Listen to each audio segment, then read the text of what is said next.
Assalamualaikum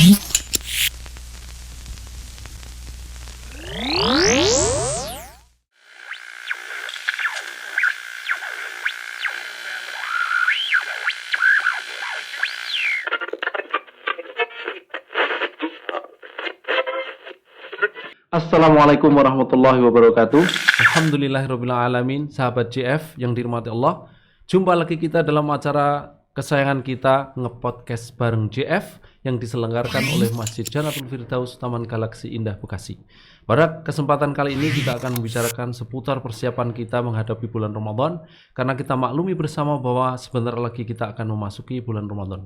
Pada kesempatan ini saya didampingi atau ditemani oleh saudara kita yang tidak asing lagi bagi kita semuanya, yaitu Pak Hartono Yoso. Assalamualaikum warahmatullahi wabarakatuh, Pak. Waalaikumsalam warahmatullahi wabarakatuh. Apa kabar, Pak? Alhamdulillah. Alhamdulillah. Hari ini kita akan bicara apa nih, Pak? Kita mungkin lebih detail lagi untuk masalah fikihnya Ramadan, Pak. Baik.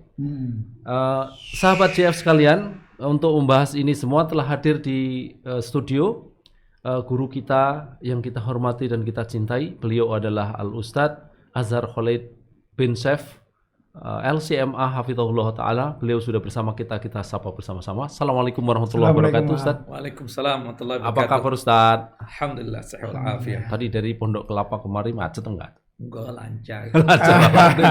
Alhamdulillah. Biasa. Kalau yang ke sana mungkin ada agak tapi kalau yang kesini tidak. Yes, ya. Jadi Pondok Kelapa Bekasi kan lebih enak. Kali ini kita mohon diberi nasihat dan juga penjelasan tentang beberapa hal yang perlu kita siapkan untuk menghadapi bulan Ramadan, Ustaz. Ya, jadi menghadapi bulan Ramadan ini, Tat. Ya.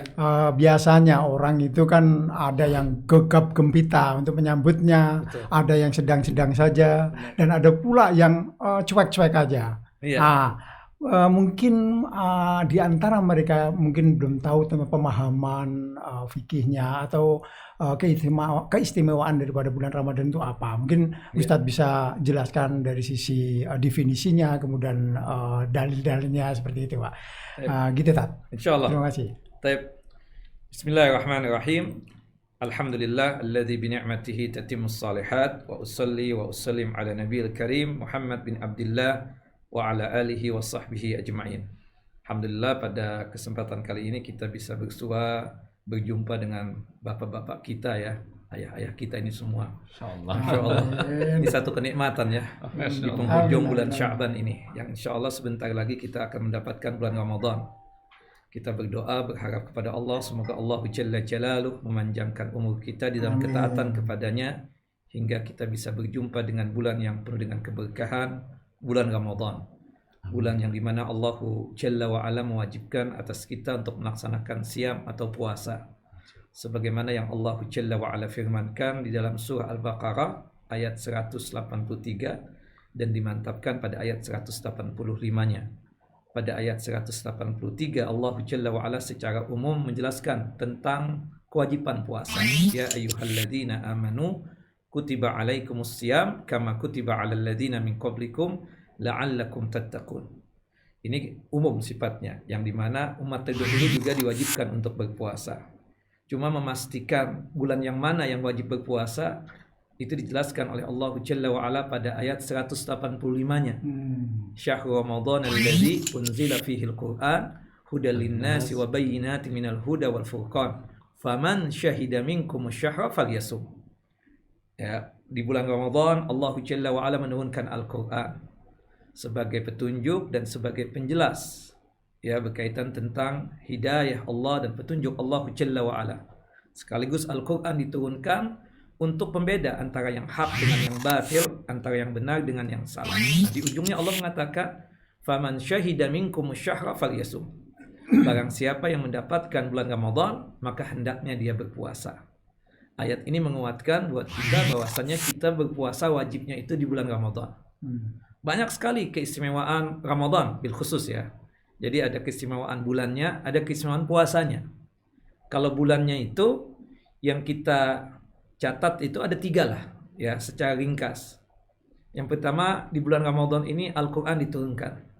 Makanya kan sering ustadz-ustadz kita menyebutkan, atau syekh-syekh kita, ulama-ulama kita menyebut Ramadan dengan sebutan Syahrul Quran, bulannya Al-Quran. selain Al-Quran diturunkan di bulan Ramadan, sekaligus salah satu amalan yang dilakukan oleh Nabi SAW di bulan Ramadan, bahkan diperintahkan oleh Nabi kepada kita adalah banyak membaca Al-Quran, menghatamkan Al-Quran, dan tadarusul Quran. Nah, sekaligus juga di bulan Ramadan ini saking luar biasanya keutamaannya, pintu-pintu surga yang berjumlah 8 Allah buka lebar. Kemudian pintu-pintu neraka yang berjumlah 7 Allah tutup rapat-rapat. Sekaligus juga syaitan dibelenggu oleh Allah Jalla Jalaluh. Nah, di sini Bapak, ada satu hal yang sangat menarik dari hadis Nabi SAW, yaitu hadis dari Abu Hurairah, hadis yang dikeluarkan oleh Al-Imam Al-Bukhari dan Muslim. Idza jaa Ramadan sufidatis syayatin wa futihat abwabul jinan wa ghuliqat abwabun niran. Apabila datang Ramadan, Allah Jalla Jalaluhu membelenggu syaitan, merantai syaitan. Sering pertanyaan banyak seperti ini, Bapak. Apakah memang syaitan nggak menggoda sama sekali?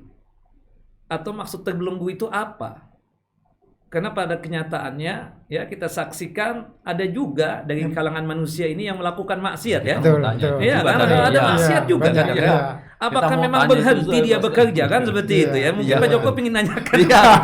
Coba ini Kita keutamaan siap-siap mau nanya Ramadan. juga. Betul, Jadi betul.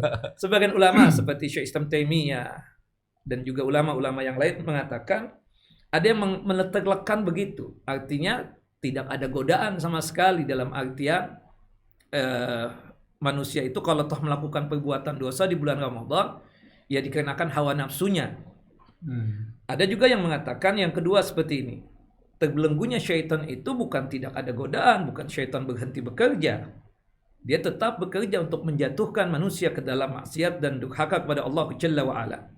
Maksud terbelenggunya syaitan itu adalah dipersulitnya jalannya syaitan untuk menggoda manusia. Saya pribadi lebih condong pada yang kedua ini. Karena kalau kita melihat kenyataannya ya seperti itu. Banyak manusia yang masih khilaf, masih melakukan perbuatan dosa dan maksiat. Ya, kemudian Rasulullah mengatakan dibuka pintu-pintu surga yang berjumlah 8. Kemudian ditutup rapat pintu neraka yang berjumlah 7. Intinya apa ini?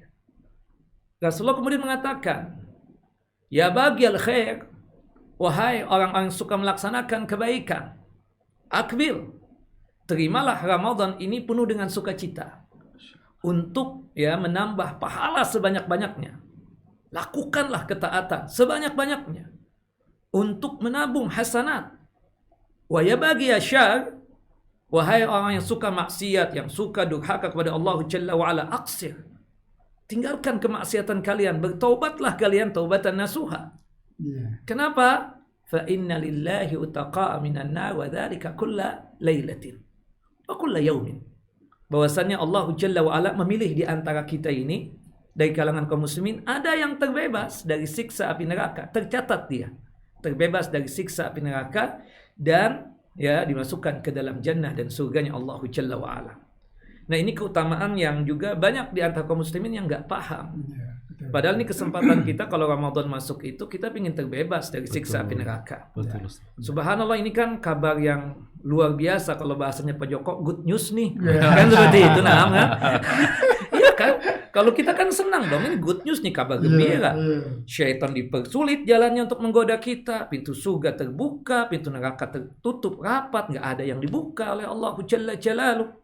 Artinya ini kesempatan ya untuk kita untuk mengabdi kepada Allah, menabung pahala sebanyak-banyaknya.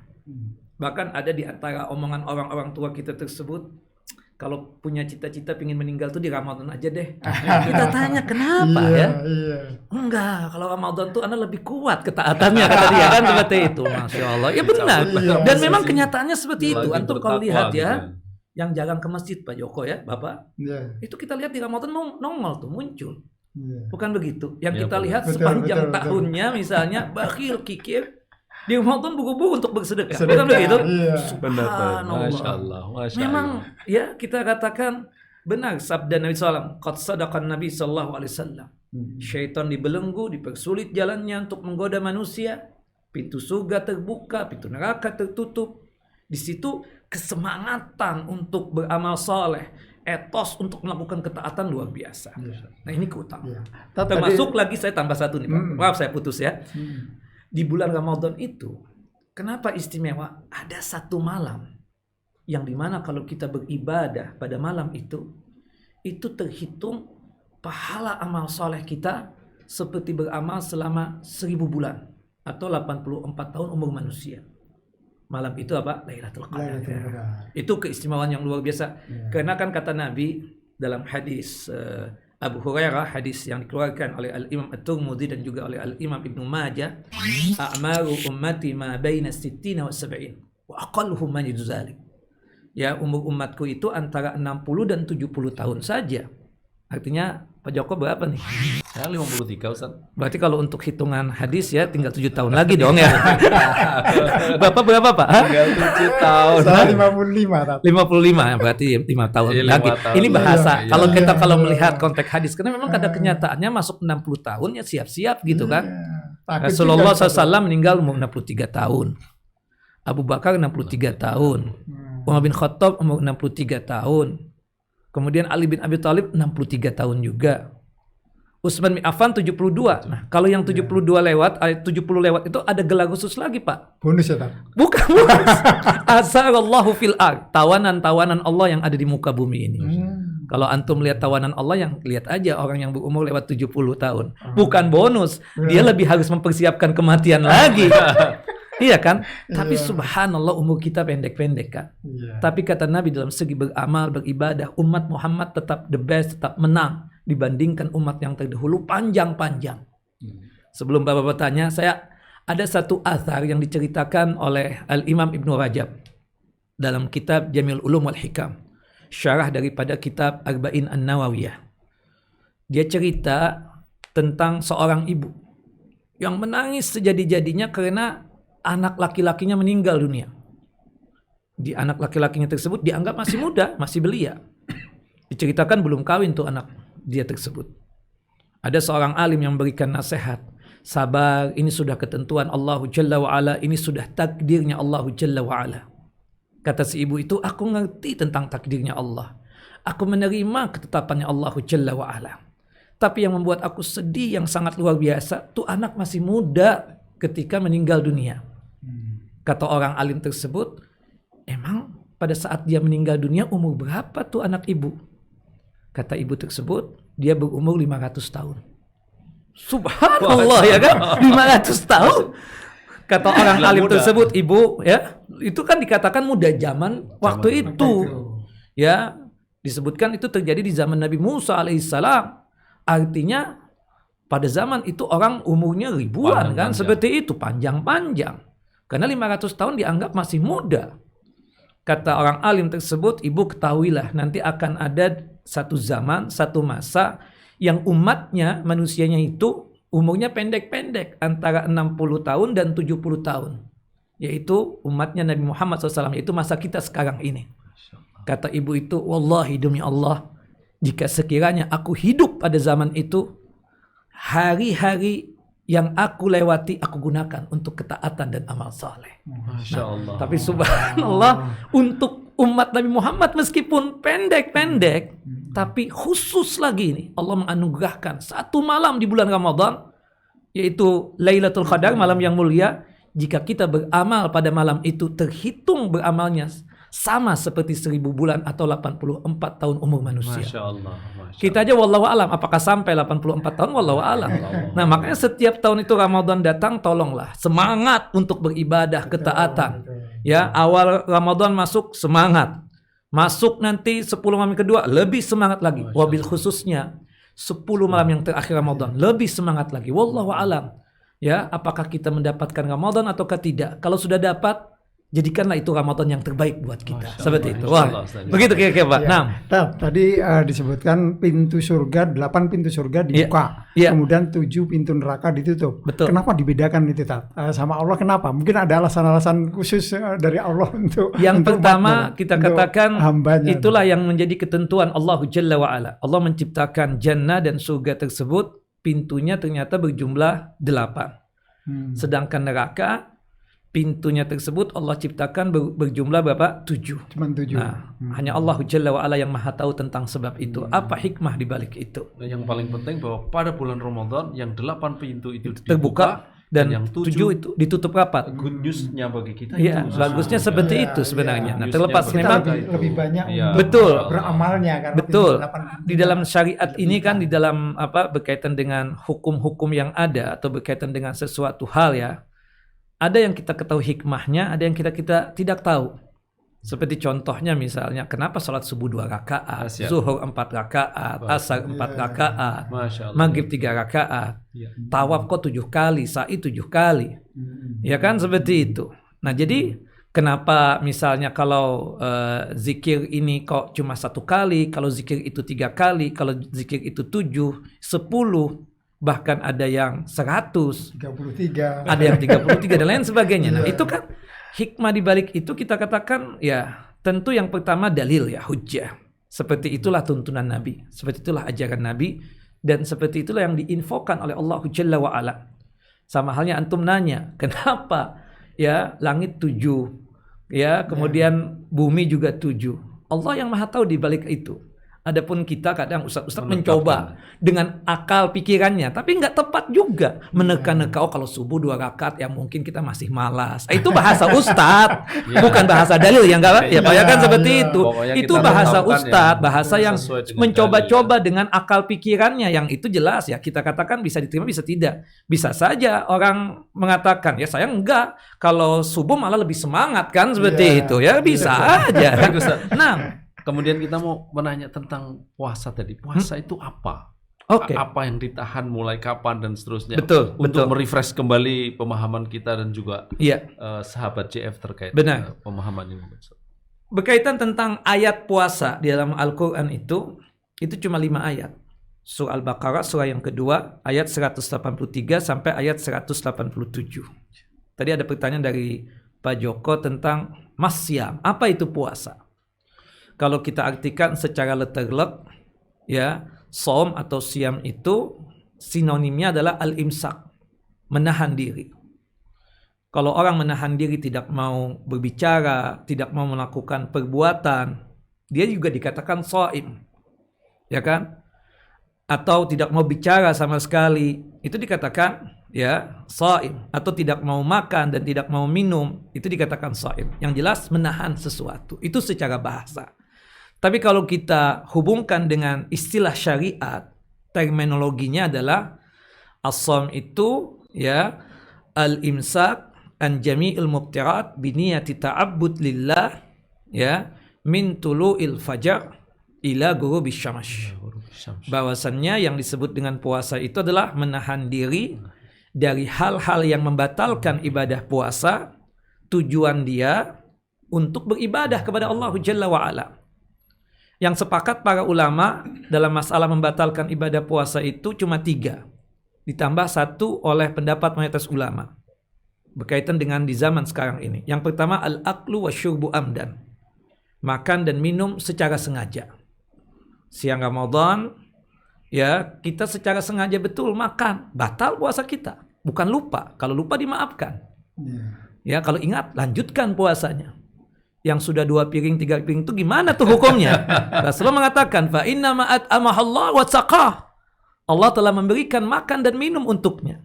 Kalau bahasa antum, rizki nih, ya kan seperti itu. Ya. Yang kedua, jima'ul amdan. Melakukan hubungan intim di siang Ramadan secara sengaja.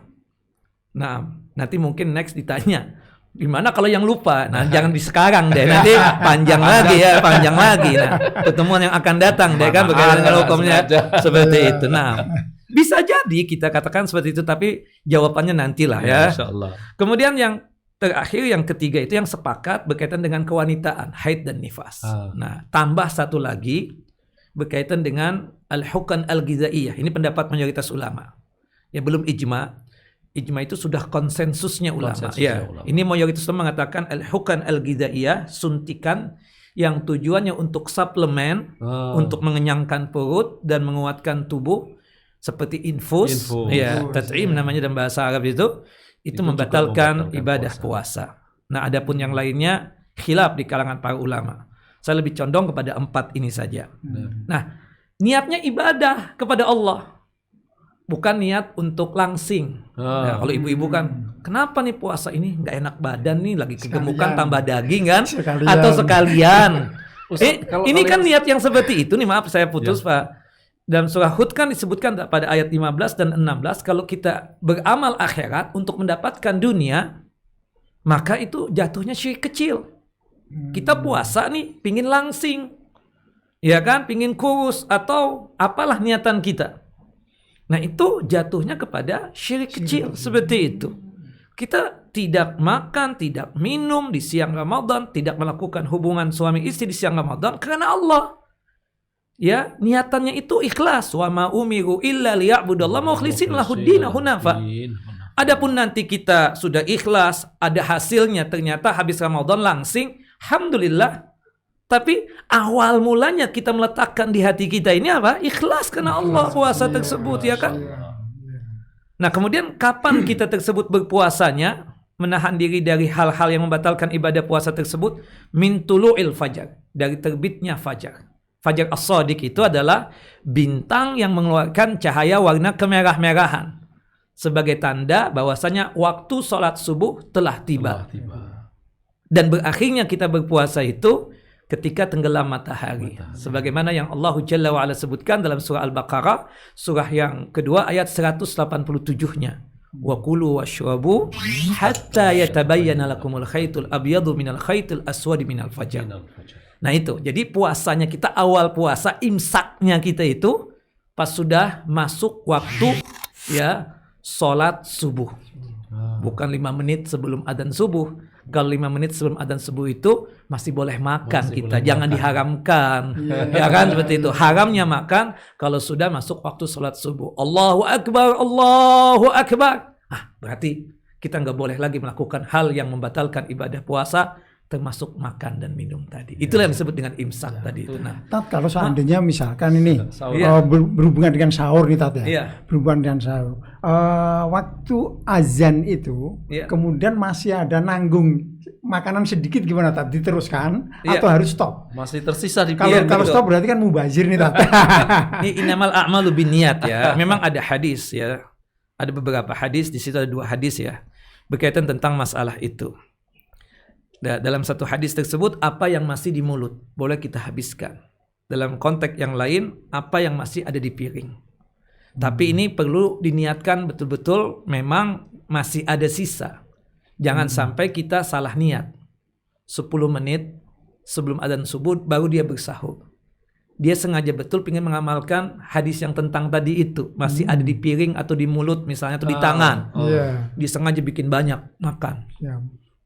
Tambah, Malah ada nambah rendang, lagi. ada ayam goreng dan lain sebagainya. Dia tahu nih, kalau misalnya masih tersisa, makan aja, kata Ustadz begitu.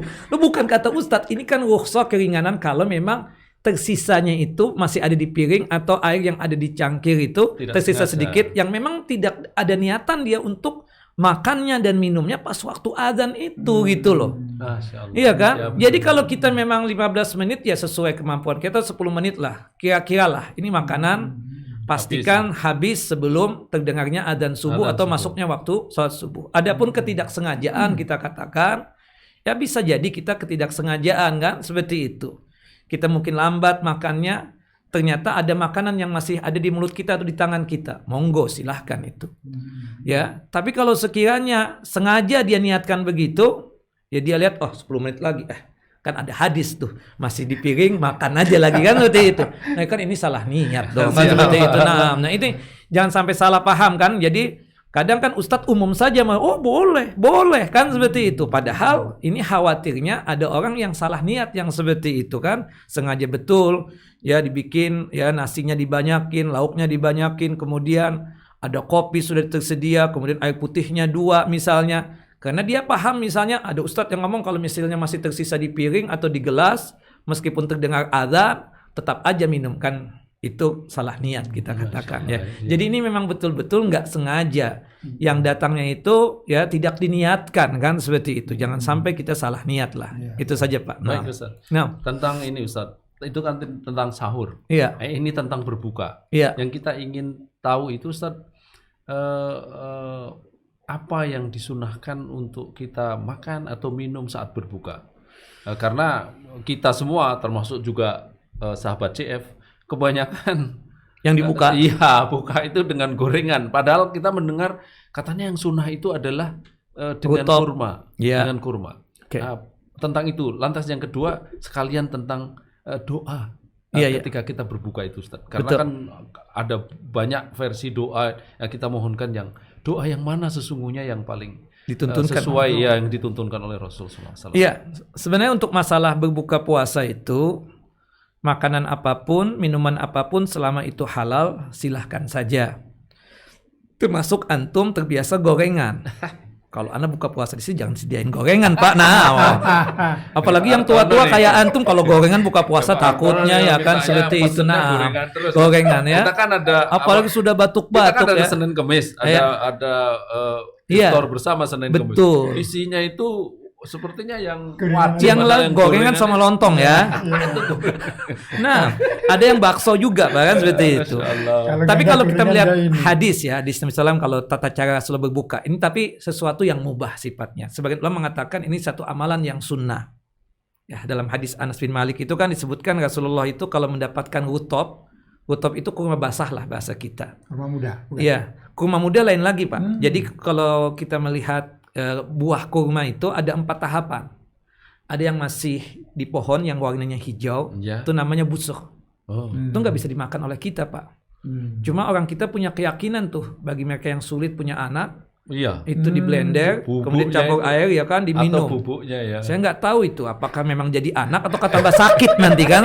Karena subhanallah kalau kita lihat kenyataannya ya di mana di negeri Arab ya seperti itu termasuk di Madinah misalnya Nggak atau ada di ya. Mekah ya, hatta kambing nggak mau makan itu buah kurma yang hijau itu kan seperti itu busur itu. Nah ini yang kita lihat Iya. gitu kan, orang malah nggak memanfaatkan itu. Iya. Cuma orang kita masya Allah karena kepinginnya kali ya, pingin punya anak seperti itu, ikhtiarnya apalagi nih kan, rupanya ada yang jadi kenyataan, akhirnya dicoba-coba, jadi komoditi akhirnya kan seperti itu. Nah itu tahapan yang pertama busrun namanya. Ada tahapan yang kedua namanya balagh. Balagh. Balagh itu Balagh. percampuran antara busur dengan rutop. Jadi kalau kita nanti insya Allah jalan-jalan nih ke Madinah, kita ke Kuba, ya kita lihat tuh ada yang warna kuning, Kuning. ya ada warna yang merah kehitam-hitaman, Iya betul. agak kelat sedikit tapi Iya. masih ada rasa manis-manisnya. Iya. Namanya balagh. Balagh. Ya, tahapan yang ketiga itu namanya utop. Nah itu yang paling nikmat tuh, percampuran antara balagh dengan tamar. Tamar itu kurma kering yang kering. banyak dijual di oleh-oleh haji Iya, itu. betul, betul. Nah seperti itu. Banyak juga kalau sekarang di masjid kita ini Ya, kan. banyak. Saya lihat tuh kadang kalau sarapan disuguhkan itu Favoritnya kurma sukari. Iya, sukari kan seperti itu. Iya. Kurma Ada ada ajwa dan lain sebagainya. Itu namanya tamrun, kurma kering kalau bahasa kita. Tamrun. Nah, utop itu kan kurma basah, tahapan yang ketiga. Nah, biasanya Rasulullah kalau berbuka puasa, ya kurma basah itu. Biasanya kalau mendapatkan ada kurma basah atau utop, Rasulullah pakai kurma basah. Tapi kalau nggak ketemu, tamar, kurma kering. Kurma kering. Iya. Berarti lebih afdol ke kurma Utop basah. kalau buka puasa. Tapi kalau antum sahur, Pak, Rasulullah itu tamrun. Tamrun. Tamar, bukan utop. Ya, nikmat sahurul mukmin at-tamru. Paling nikmatnya sahurnya orang mukmin kata Nabi makan kurma kering itu. Bukan rutop. Nah, kalau rutop kurma basah untuk buka puasa. Untuk buka puasa. Ya, saya rasa banyak sekarang dijual ya, masya Allah. Ya mulai banyak. Nah, mulai banyak dijual sekarang di Indonesia. Berarti mulai Mungkin buka puasa Ramadan sekarang ini boleh juga pakai nih. rutop, Pak. Hah? Insyaallah. Pak Joko boleh juga nanti buka ya rutop buka Kita puasa. sediakan. Setelah itu kita ganti gorengan kan seperti itu. Ya gorengannya Tetap masih itu, gorengannya wajib masih itu. ada makan wajibnya kan seperti Wajib, itu. Sunahnya rutop. Tapi intinya kalau rutop ada alhamdulillah paling tidak untuk menjalankan sunnahnya lah. Meskipun sebagian ulama mengatakan ya itu sebagai hukum mubah aja Ya, sebenarnya. betul. Kita ganti dengan teh, dengan kopi, dengan gorengan, boleh halal. Selama itu makanan halal, selama itu minuman halal, silahkan saja kan seperti itu. Karena mungkin ada sebagian orang yang tidak suka. Ya kita maklumi aja seperti itu. Nah kalau nggak ada ketemu utop, tamar, ini kebiasaan Nabi, minum air putih. Intinya apa? Untuk menghilangkan dahaga. Nah makanya dalam doa tadi hubungannya Ya. pas waktu berbuka puasa dengan tenggelam matahari itu ditandai dengan tenggelam matahari, ya berarti kan kita wajib membatalkan ibadah puasa kita. Sebelum makan, sebelum minum, ya, sebelum makan rutab atau kurma kering, tamar, atau lontong atau gorengan, ya, atau sebelum minum air putih atau teh, kita baca bismillah dulu. Bismillah. Bismillah. Mengambil keumuman hadis. Iya. Ya, banyak hadis yang menjelaskan tentang masalah itu. Sebelum makan, minum, baca bismillah. Nah, kemudian kita minum misalnya atau makan utop misalnya kurma basah sehingga membuat tenggorokan kita itu jadi basah, baru setelah itu kita baca doa buka puasanya. Dhahabat dhama'u wa batalatil 'uruqu wa thabatal ajru insyaallah. Dhahabat dhama, telah hilang dahaga. Nah, jadi kan pada kenyataannya itu kita baca doa itu kalau dahaga ini hilang. Bukan sebelumnya kan? Sebelum. Ini yang dikatakan oleh Syekh Muhammad bin Shalih Utsaimin. Jadi sebelumnya itu tetap bismillah aja yang kita baca. Kalau sudah basah tenggorokan kita atau urat-urat leher kita, habis kita minum, habis kita makan misalnya yang basah-basah, ya kan? Kue-kue basah kan juga banyak di Ramadan. Masya Allah, negeri kita yang kita cintai ini berbagai macam makanan luar biasa. Subhanallah, nikmat ini negeri. Masya Allah. Nah, nikmat betul. Gorengan aja macam-macam kan? Ya. Ada tahu, ada tempe, ada bakwan, Ada kolak kalau ada khusus puasa, ya. kolak. Masya Allah makanan tempat kita ini berkah betul. Ya kan? Nah, basah baru kita baca tuh doa. Tenggorokan kita basah, urat-urat leher kita basah, ya kan sudah hilang dahaga, baru kita baca dhahabat dhama'u wa batalatil 'uruqu wa thabatal ajru insyaallah. Nah, ini yang sahih. Hadis derajatnya hasan dari jalur sahabat yang mulia Abdullah bin Umar. Nah, sekedar tambahan nih, kelihatannya Pak Joko mau menutup ini ya. Ya kan? Walhasil, ada pun yang sering dibaca oleh saudara-saudara kita sama muslim. Ya artinya bagus. Cuma kan Pak Joko dan Bapak kan nanya saya, yang sunnahnya gimana? Ya, itu doa buka puasa yang sahih. Dhahabat dhama'u wabtalatil 'uruq wasabatal ajru insyaallah. Yang sering beredar di masyarakat, yang kita sering dengar juga di radio atau televisi. Allahumma laka sumtu wa bika amantu wa ala rizkika abtartu bi rahmatika ya arhamar rahimin. Secara arti bagus, tapi tidak tepat ditempatkan untuk berbuka puasa. Karena hadisnya apa? Dhaif. Kalau hadis dhaif itu berarti bukan sabda Nabi SAW. Dan kita tidak boleh mengambil hujjah dan dalil untuk beramal dengan hadis-hadis yang dhaif. Wallahu a'lam, itu kira Pak. Terima kasih sekali Ustaz atas penjelasan dan uraiannya, sangat bermanfaat bagi kita. Sahabat JF, demikian diskusi kita pada kesempatan hari ini. Semoga bermanfaat dan terima kasih banyak atas kebersamaan antum semua di dalam podcast bersama JF kali ini. Dan tentu kita akan lanjutkan dengan podcast-podcast berikutnya yang bermanfaat, berkualitas dan menambah ilmu serta pemahaman kita atas agama kita. Demikian dapat disampaikan. Billahi taufiq wal hidayah. Assalamualaikum warahmatullahi wabarakatuh. Waalaikumsalam warahmatullahi wabarakatuh.